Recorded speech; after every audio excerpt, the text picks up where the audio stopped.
গাজায় হাসপাতালে বিমান হামলা, ইসরায়েলি তাণ্ডবে গাজায় নিহতের সংখ্যা 50,000 ছাড়ালো। গত 24 ঘন্টায় আরও 41 জনের মৃত্যু হয়েছে। নমস্কার বন্ধুরা, আমার নাম ধ্রুবজ্যোতি সরকার। দক্ষিণ গাজার খান ইউনুসে নাসের হাসপাতালে বিমান হামলা চালিয়েছে ইসরায়েল।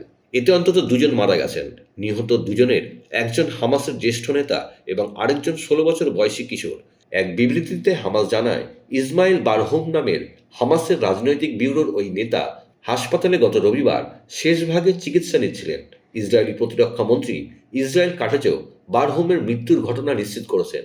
ইসরায়েলি সামরিক বাহিনী বলছে, ব্যাপক গোয়েন্দা তথ্য সংগ্রহ প্রক্রিয়ার পর আক্রমণটি সুনিপুণভাবে চালানো হয়েছে যাতে ক্ষয়ক্ষতি কম হয়।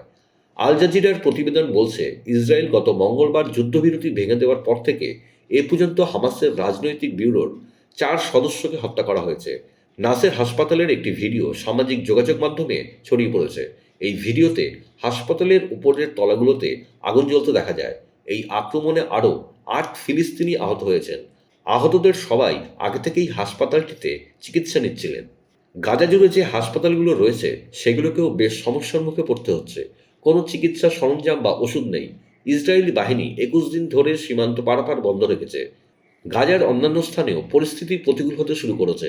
নাসের হাসপাতালের চিকিৎসক ফিরোজ সিদোয়া বলেন, মারা যাওয়ার 16 বছরের কিশোরের কয়েকদিন আগেই অস্ত্রোপচার হয়েছিল। তার আজ বাড়ি ফেরার কথা ছিল, কিন্তু হামলায় নিহত হওয়ার কারণে তার হয়ে উঠল না। সিদোয়া আরও জানান, পুরুষ রোগীদের অস্ত্রোপচার ওয়ার্ড পুরোপুরি ধ্বংস হয়ে গেছে এবং এটি সম্পূর্ণরূপে আবার তৈরি করতে হবে। তিনি আরও বলেন, এটি সম্পূর্ণরূপে উন্মাদের আচরণ। আপনি হাসপাতালে বোমাবর্ষণ করবেন না, সবাই এটাই জানে।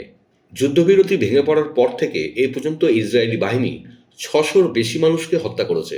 গাজার স্বাস্থ্য মন্ত্রণালয়ের তরফে জানানো হয়েছে, যুদ্ধ শুরু হওয়ার পর থেকে এ পর্যন্ত গাজায় মোট 50,000-এর বেশি মানুষ মারা গেছেন। বিশেষজ্ঞরা বলছেন, আসল মৃতের সংখ্যার চেয়ে এটি অনেক কম। এখনও অনেক লাশ ধ্বংসস্তূপের নিচে চাপা পড়ে আছে। অন্যদিকে গাজার সরকারি গণমাধ্যম দপ্তর বলছে, 61,700-র বেশি মানুষ মারা গেছে। ধ্বংসস্তূপে নিখোঁজ ব্যক্তিদের তারা মৃতদের তালিকায় ধরেছেন। আল জাজিরার খবর বলছে, সর্বশেষ 24 ঘন্টায় গাজা উপত্যকা জুড়ে অন্তত 61 জন ফিলিস্তিনি মারা গেছেন।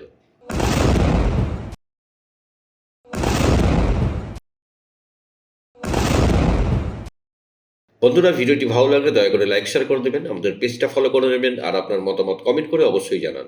ধন্যবাদ।